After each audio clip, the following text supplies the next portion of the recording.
Sahebganj DC Ramniwas Yadav से पिछले 3 घंटे से ईडी दफ्तर में पूछताछ जारी है। बता दें कि साहेबगंज डीसी से अवैध खनन मामले के साथ साथ अवैध कारतूस और नगद रुपए बरामदगी के मामले में पूछताछ हो रही है।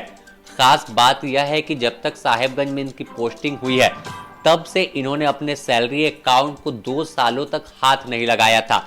इन मामलों में भी साहेबगंज डीसी रामनिवास यादव से ईडी के अधिकारी सवाल कर रहे हैं। मालूम हो कि साहेबगंज डीसी को ईडी की ओर से तलब किया गया था, जिसके बाद सुबह 11 बजे का समय था जब रामनिवास यादव ईडी दफ्तर पहुंचे थे। ईडी के अधिकारियों ने कागजी प्रक्रिया पूरी करने के बाद जो एक सवालों की लिस्ट थी, लंबी फेहरिस्त तैयार कर पहले से रखा था, उन सवालों का जवाब इनसे खोजने की कोशिश कर रहे हैं। मालूम हो कि यह साहेबगंज डीसी से तीसरी बार पूछताछ हो रही है। इससे पहले 2 बार रामनिवास यादव को ईडी दफ्तर तलब किया गया था और फिर अगर बात करें पिछली बार जब समन हुआ तो वह हाजिर नहीं हुए थे। इससे पहले की बात करें तो 3 जनवरी को साहेबगंज डीसी रामनिवास यादव के आवास दफ्तर और इनके घर राजस्थान पर ईडी की दबिश हुई थी। इस छापेमारी में साहेबगंज डीसी रामनिवास यादव के साहेबगंज स्थित कैंप कार्यालय और आवास से 14 पीस अवैध कारतूस बरामद हुए थे। यह कारतूस किसका था, क्यों साहेबगंज डीसी अपने पास रखे हुए थे, यह सवाल ईडी के अधिकारी तलाशने की कोशिश कर रहे हैं, लेकिन कहीं ना कहीं इन सवालों का जवाब देने में डीसी साहब फंसते हुए दिख रहे हैं। उनके पास इन कारतूस का कोई जवाब, जो ठोस जवाब, वो मौजूद नहीं है। इसके अलावा ईडी की जब जांच शुरू हुई थी तो यह भी जानकारी ईडी को हाथ लगी कि जिस तरह से जब से इनकी साहेबगंज में पोस्टिंग हुई थी उसके बाद अपने सैलरी अकाउंट से 1 भी रुपए की निकासी नहीं की है।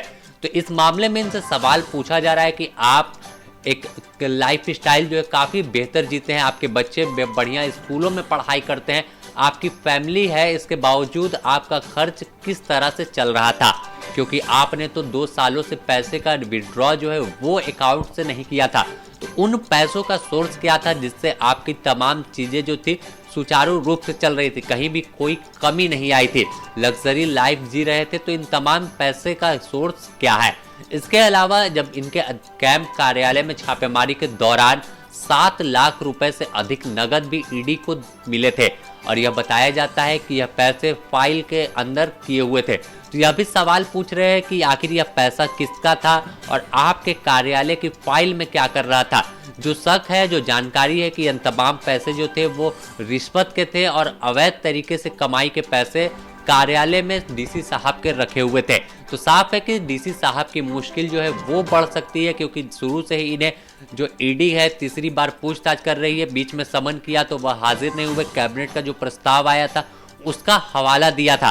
इसके अलावा अगर बात करें तो फिलहाल ईडी दफ्तर में पूर्व मुख्यमंत्री हेमंत सोरेन भी मौजूद हैं। उन्हें भी रिमांड पर लेकर 8वें दिन ईडी के अधिकारी पूछताछ कर रहे हैं। इसके अलावा जो सत्ता के करीबी रहे, सत्ता के दलाल के नाम से फेमस है विनोद सिंह, उनसे भी पूछताछ की जा रही है। और इस बीच जब डीसी रामनिवास यादव को तलब किया है तो तमाम चीजों को मिलाकर देखने की कोशिश भी ईडी के अधिकारी करेंगे कि आखिर कहीं ना कहीं तमाम चीजों का लिंक और तमाम लोगों का लिंक तो एक में मिलता जुलता नहीं है।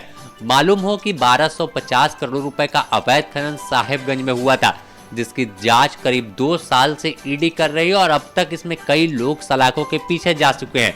बात कर ले निलंबित आईएएस पूजा सिंघल की, या हेमंत सोरेन के विधायक प्रतिनिधि पंकज मिश्रा हो, या कई जो पत्थर कारोबारी हैं अमित अग्रवाल हो, उन तमाम लोगों का नाम इसमें है और सलाखों के पीछे गए। कई बेल पर बाहर है, लेकिन कई लोग अभी जेल के अंदर बंद है। लेकिन साहेबगंज में जो कारवा था वो इनका नहीं रुका, इनका रसूख कम नहीं हुआ।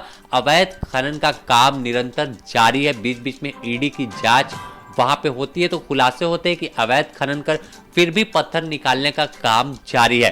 तो साफ है कि डीसी साहब की भूमिका इन तमाम चीजों में संदिग्ध है और ईडी भी इसे इसी नजरिए से देख रही होगी। Bureau report, the news post, Ranchi.